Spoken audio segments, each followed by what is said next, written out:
Hello, my name is Dr. Jill Campbell. I'm a clinician and a researcher with a special interest in preventing healthcare-associated skin injury in older, vulnerable adults. But first, I'd like to thank ISTAP for the wonderful opportunity to present at this incredible education event. I share the vision for a world without skin tears, and more broadly, I share the hope that we can move towards skin safety for all of our older vulnerable patients receiving healthcare.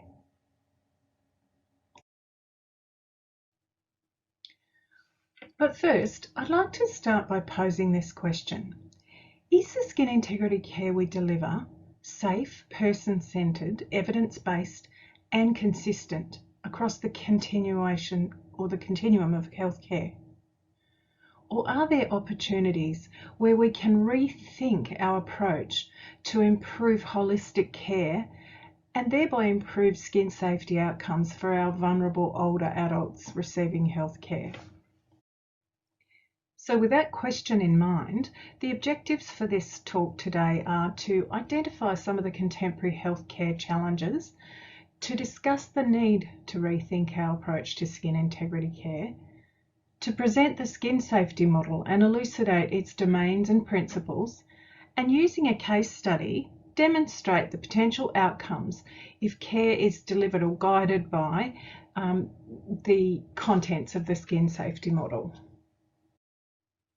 I'm sure it's no surprise to any of you to know that healthcare is facing multiple challenges in the 21st century. The challenges are complex and multifaceted. I won't read out these lists. I'm sure you're all very familiar with these challenges in your everyday practice. But these challenges are impacting all aspects or all sectors of the healthcare industry, from acute care, primary care, long-term care, and aged care. How do these challenges impact on the vision of a world without skin tears and maintaining skin integrity for our older adults? Perhaps we deliver our skin integrity care in silos, but what does this silo metaphor really mean? So in farming terms, silos are essential. They're used to keep and store crops such as wheat and barley, separated, protected and dry. These structures stand side by side, but they remain separated. The silo metaphor is ubiquitous in healthcare, comparing healthcare specialties to silos, calling them specialty silos, where sectors, specialties, processes, units or organisations operate largely in isolation from each other. These silos can be problematic for individuals with complex healthcare needs that need to travel across the continuum of care, perhaps multiple times or perhaps in one episode of care. I think the silo metaphor can be extended to the provision of skin integrity care as well. Preventing avoidable hospital-associated skin injury can occur in silos because we tend to think about preventing specific skin injuries. And the obvious one I'm thinking about here is the prevention of pressure injuries. The approach to pressure injury prevention over the last few decades has been critically important, and we've made huge advances and improvements. But it does provide a really good example of how our focus has fallen on a specific injury rather than looking at the imperative of maintaining safe skin for our patients.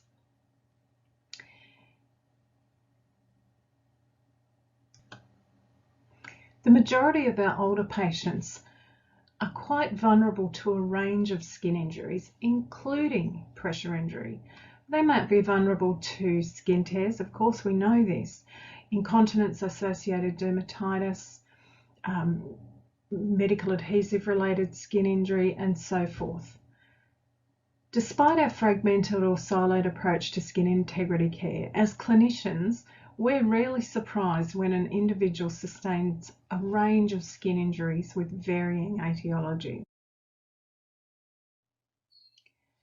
Does this injury-specific approach create gaps, duplication, fragmentation, and importantly, create clinical blinkers where we might miss the opportunity to deliver person-centered, holistic, safe skin integrity care?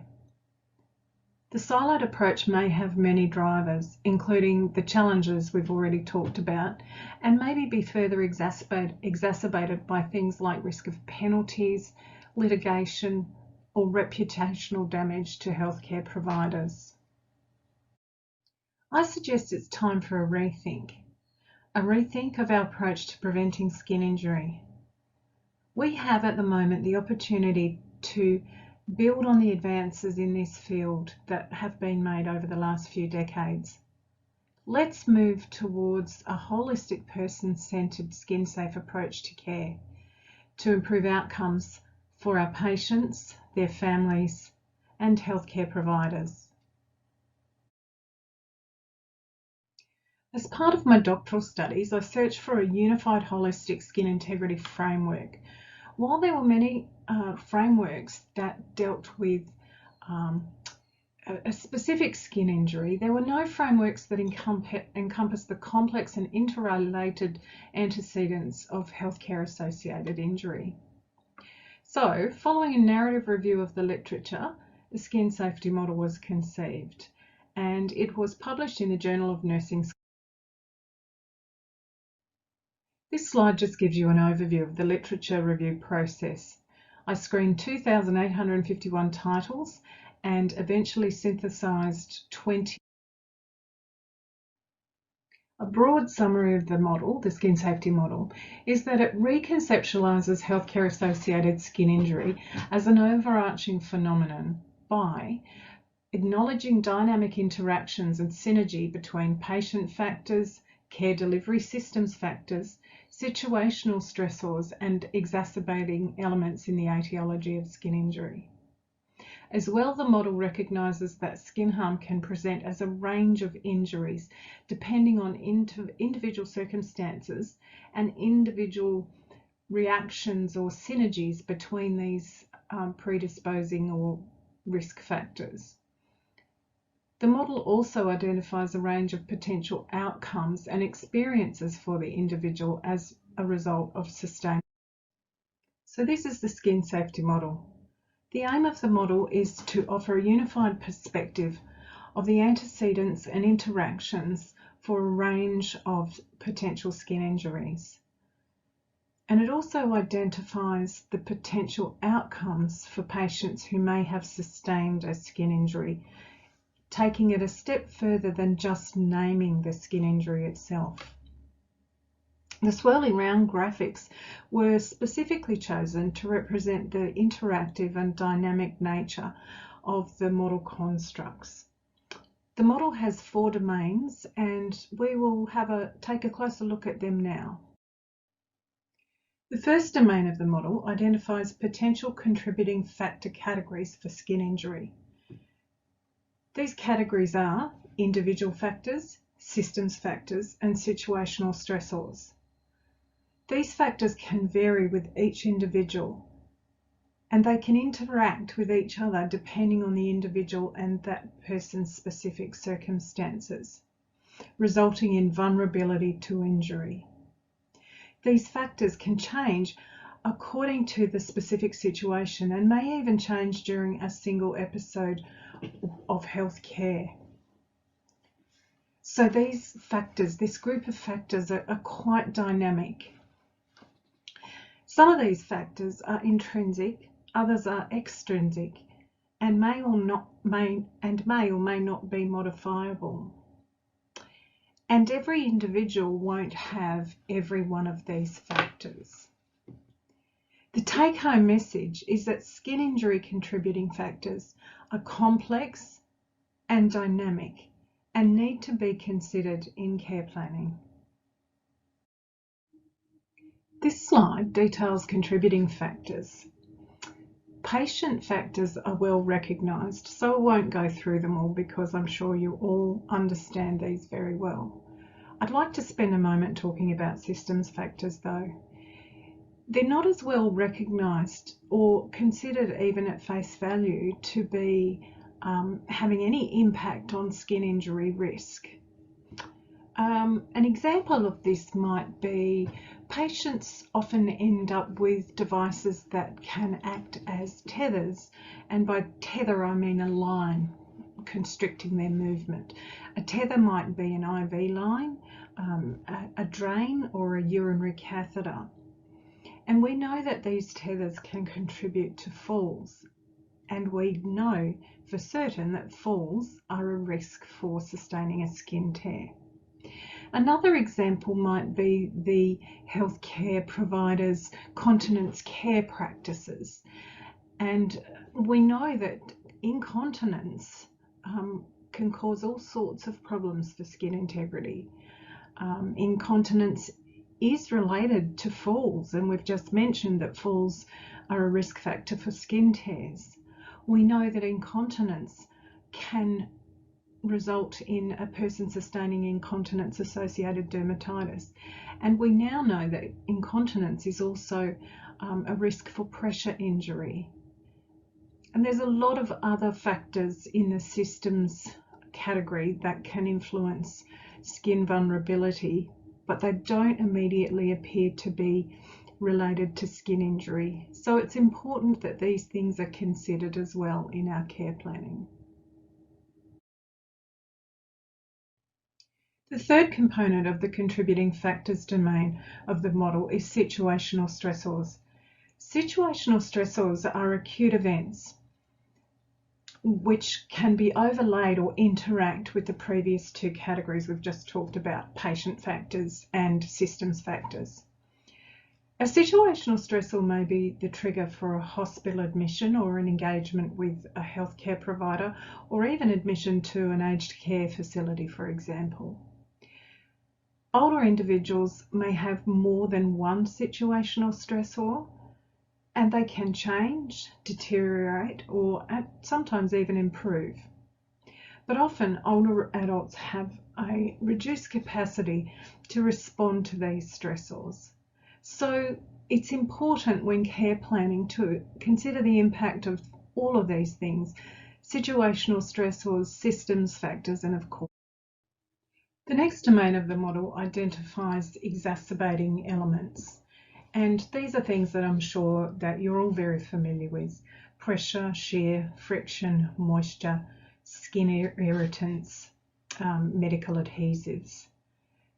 These are extrinsic factors and may or may not be modifiable in each individual situation.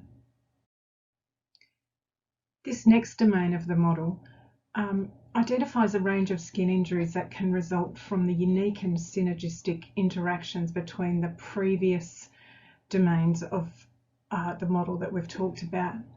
The skin injury risk profile is different and specific for each individual. It's possible for an individual to sustain skin injuries from several different etiologies. Awareness of the potential for the possibility of different skin injuries moves us forward in the direction of our goal of delivering holistic and integrated person-centered skin integrity care. And I think it also helps us to take off our clinical blinkers, where we have been perhaps in the habit of looking to prevent one specific or two specific injuries like pressure injuries or IAD, and to move towards a more overarching and encompassing way of practice. The last category of the model is skin injury outcomes. We're all familiar with outcomes of skin injuries like pain, infection, decreased quality of life, and so forth. But I feel really strongly that we must consider these outcomes as critically important to the individual and their families, and also to the healthcare providers. These outcomes are the lived experience of a skin injury for an individual. And they can have devastating impacts for this person. Therefore, we need to stop just thinking about a skin injury as its label as a pressure injury, as IAD, or a skin tear. But along with that label, we need to consider what the outcomes are for that person and how those outcomes impact that person's life moving forward. This final section of the talk presents a clinical case study drawn from my own clinical practice, and it reflects the principles and domains presented in the skin safety. I'd like you to meet Eileen, not her real name or not her image. Eileen is an 87-year-old living in residential aged care. Her favourite activities in the world are gardening and spending time with her 3-year-old great-granddaughter. Eileen was recently discharged from hospital following an episode of urosepsis that was accompanied by an acute delirium. She has urinary incontinence and requires assistance to mobilise. Her multimorbidities include type 2 diabetes, angina, COPD or airways disease, depression, a history of falls, skin tears, and lower leg ulcers. These images represent the findings when we conducted a skin assessment on Eileen when she returned from hospital to the aged care facility. Eileen's not sure how the wounds happened, but she thinks that the wound indicated in the circle happened when a sticky dressing was removed and took the skin with it. She remains unsure about how she sustained the wounds, but the discharge report states that she had several falls in hospital. These wounds were not present when Eileen was sent to hospital, and she says that they are very, very painful. This slide represents Eileen's general health and functional status at the 3-week mark post-discharge from hospital. She continued to have significant pain from her wounds. They hadn't healed or even improved at all. She, as a result, became quite anxious. She stopped eating, she stopped going to the dining room and participating in any activities. She seemed to not be so steady on her feet, her mobility decline. She lost some weight, and we just saw an overall decline in her general well-being. All these factors seem to be stemming from the pain and in this non-healing wound. And we really we weren't making any progress. So we knew that we needed to do something quite dramatic for Eileen, and we chose to take a very much person-centred and holistic approach to her care planning. These factors have their genesis in the acute situation, that the urosepsis and the delirium that she experienced that required her to have a trip to hospital.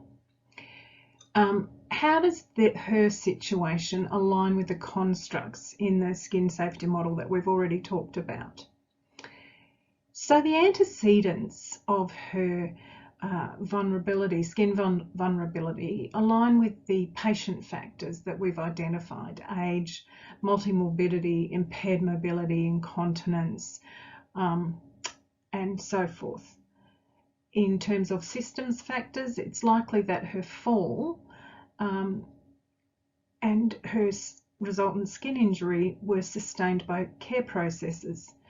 Those care processes include things like falls prevention procedures and policy, wound care procedures and policy, for instance, using or not using adhesives on individuals with very vulnerable skin.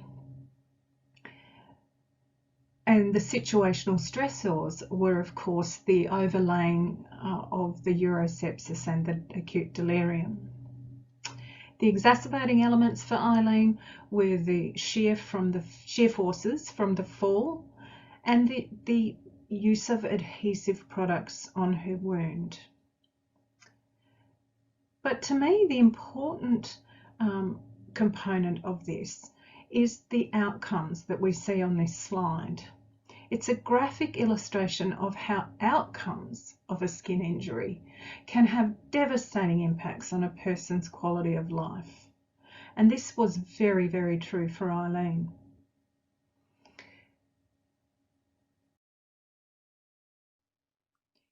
This slide represents the multiple and individualised elements in the care plan we developed for Eileen.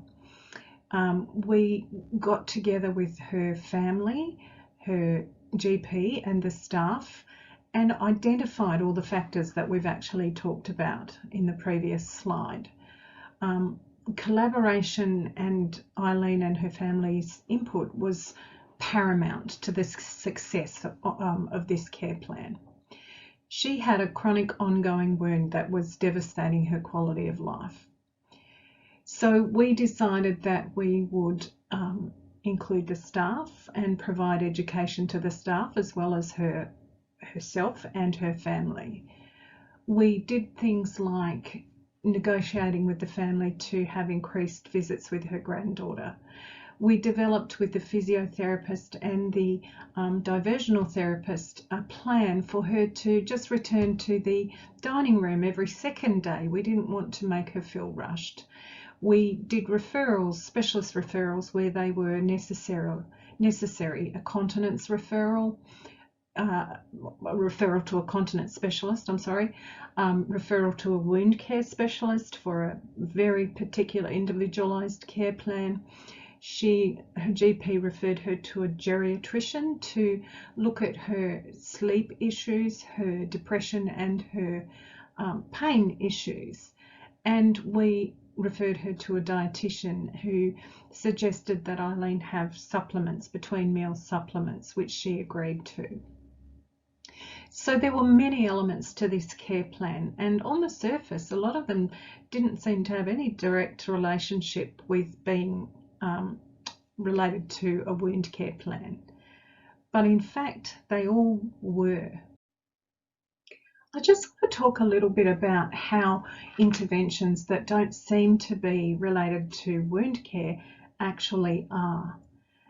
How can, for example, encouraging Eileen to return slowly to the dining room every second day be related to wound care? Well, we know that nutrition is vitally important for wound healing. So having Eileen attend the dining room every second day meant that she was actually finishing more of her meals and not refusing so many of her meals. She was reducing her social isolation, and this was also a strategy to maintain and support her mobility and her function. And it did seem to really improve her quality of life. So that's just one example of how non-wound care interventions really are having an impact on wound healing. So I think it illustrates that a rethink is required around these seemingly everyday tasks, or perhaps tasks that we call fundamental care, that sometimes we don't even attach a lot of value to. But I feel that it's vitally important that we reframe these activities, these fundamental care activities, as high impact, cost-effective interventions that have multi-dimensional benefits for individuals, families, and even healthcare providers. So this slide is just a summary of Eileen's care plan. But fundamentally, the care plan focused on person-centred holistic care. And it meant that we took a really close look at all the outcomes that were impacting Eileen, and we addressed them individually, but in collaboration with Eileen and her family and her carers. We looked at optimising her daily function, but we also looked at things like her quality of life, and of course, we addressed her pain and made appropriate referrals. I'm delighted to report that Eileen's wounds healed fully 3 weeks after we initiated the holistic care plan. She began to join back in with all her social and craft activities, and importantly, she returned to the gardening that she so loved, and she returned to planting flowers in the facility garden with her little granddaughter. And more than anything, we were delighted to see that Eileen had the sparkle back in her eye. So in summary, we know that contemporary healthcare is facing multiple and complex challenges, and this is often exacerbated by the specialty silos that we see in healthcare overall and even in skin integrity care. This requires a rethink, and I believe that that rethink includes a pivot towards unique, holistic and person-centred care. Older skin's vulnerable to a multitude of threats and therefore skin injuries. And that while the interventions we decide to implement may not look like skin integrity care activities or skin safety activities, they are really essential to holistic skin integrity care. Eileen's case study highlights that the multiple outcomes and quality of life benefits of a holistic and person-centred skincare approach can achieve. And finally, my call to action to all of you. Rethink skin integrity care. Move away from silo thinking and move towards a person-centred holistic skin safety approach. Increase consumer partnerships in care planning and delivery, policy development, education and research. And reframe fundamental care activities as being low-cost, high-impact interventions that are essential for skin safety.